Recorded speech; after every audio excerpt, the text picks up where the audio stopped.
Hello, അസ്സലാമു അലൈക്കും. ഇന്ന് ഫ്രൈഡേ ആയതുകൊണ്ട് കുറച്ച് റൈസും കറിയും ഉണ്ടാക്കാമെന്ന് വിചാരിച്ചു. അപ്പോൾ അതിനായിട്ട് കുറച്ച് ഫ്രൈഡ് റൈസും ചിക്കൻ കറിയും പരിപ്പും ഉണ്ടാക്കി.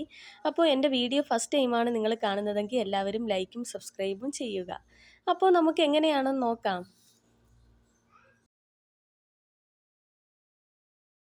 ആദ്യം നമുക്ക് റൈസ് വെക്കാം. അപ്പോൾ അതിനായി ഒരു പാത്രം എടുത്ത് അതിലേക്ക് കുറച്ച് വെള്ളം ഒഴിക്കുക. വെള്ളം തിളച്ച് വരുമ്പോഴത്തേക്കും അതിലേക്ക് സ്പൈസസ് ഇട്ട് കൊടുക്കുക. എന്നിട്ട് നമുക്ക് ആവശ്യമായ ഉപ്പും ഇട്ട് കൊടുക്കുക. അതിലേക്ക് നമുക്ക് എത്ര അരിയാണോ ആവശ്യം അത്രയും ഇട്ട് കൊടുത്ത് നന്നായി വേവിക്കുക. ഇനി നമുക്ക് അരി വെന്തോന്ന് നോക്കാം. അങ്ങനെ അരി ചെറുതായി വേവായിട്ടുണ്ട്. ഇനി നമുക്ക് അതിലേക്ക് ആവശ്യമായ ബീൻസും ഒരു ക്യാരറ്റും ചെറുതായി കട്ട് ചെയ്തത് ഇട്ട് കൊടുക്കാം.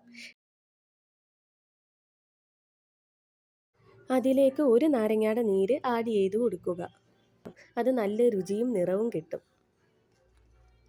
അങ്ങനെ നമ്മുടെ അരി നന്നായി വെന്തിട്ടുണ്ട്. ഇനി നമുക്കത് കോരി വെക്കാം.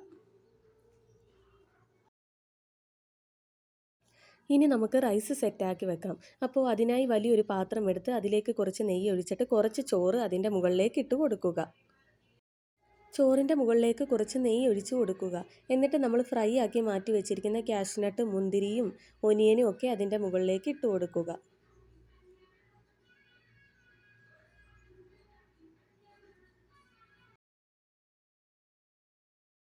അതിൻ്റെ കൂടെ തന്നെ കുറച്ച് ഫുഡ് കളർ ആഡ് ചെയ്ത് കൊടുക്കുക.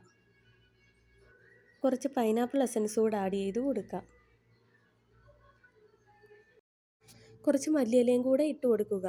അങ്ങനെ നമ്മുടെ ടേസ്റ്റി ആയിട്ടുള്ള റൈസ് ഇവിടെ റെഡി ആയിരിക്കുകയാണ്. ഇനി നമുക്ക് ബാക്കിയുള്ള കറികളിലേക്ക് പോകാം. ഇനി നമുക്ക് പരിപ്പ് കറി വെക്കാം. അതിനായി ഒരു കപ്പ് പരിപ്പ് എടുത്തിട്ട് ഒരു 2-3 പ്രാവശ്യം അത് വാഷ് ചെയ്തിട്ട് നമുക്കൊരു 10 മിനിറ്റ് കുതിർക്കാൻ വെക്കാം.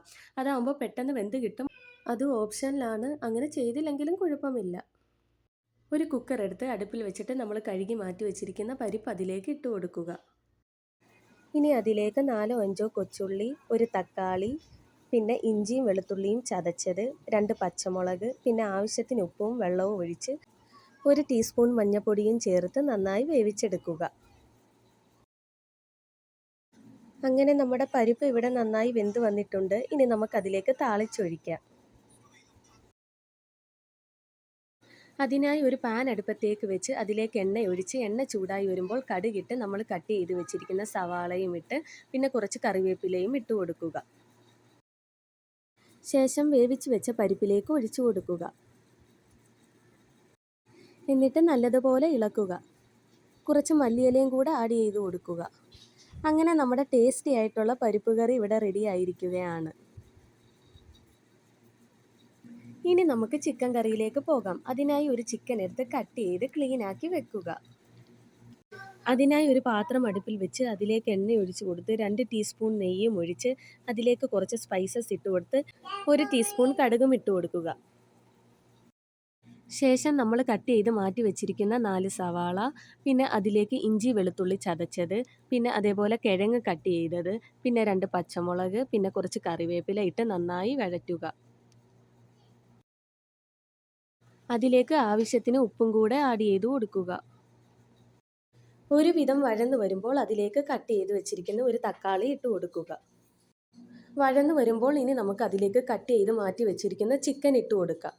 അതിലേക്ക് നമുക്ക് പൊടികൾ ആഡ് ചെയ്ത് കൊടുക്കാം. ഇത് ഞാൻ നേരത്തെ റെഡിയാക്കി വെച്ചിരിക്കുകയാണ്. അതിനായി നമ്മളൊരു പാൻ എടുത്ത് അതിലേക്ക് കുറച്ച് എണ്ണ ഒഴിച്ച് 5 ടേബിൾ സ്പൂൺ മുളക് പൊടി, 4 ടേബിൾ സ്പൂൺ മല്ലിപ്പൊടി, 1 ടീസ്പൂൺ മഞ്ഞൾപ്പൊടി, പിന്നെ കുറച്ച് ഗരം മസാല ഇട്ട് തയ്യാറാക്കിയാണ് നമ്മൾ ഇതിലേക്ക് ഒഴിച്ചത്. ഇനി അത് നന്നായി ഇളക്കിയിട്ട് കുറച്ച് ചൂടുവെള്ളം അതിലേക്ക് ഒഴിച്ചു കൊടുത്ത് നമുക്ക് വേവിക്കാൻ വെക്കാം. അങ്ങനെ നമ്മുടെ ടേസ്റ്റി ആയിട്ടുള്ള ചിക്കൻ കറി ഇവിടെ റെഡി ആയിരിക്കുന്നു. അതിലേക്ക് കുറച്ച് മല്ലിയിലയും കൂടെ ആഡ് ചെയ്ത് കൊടുക്കുക.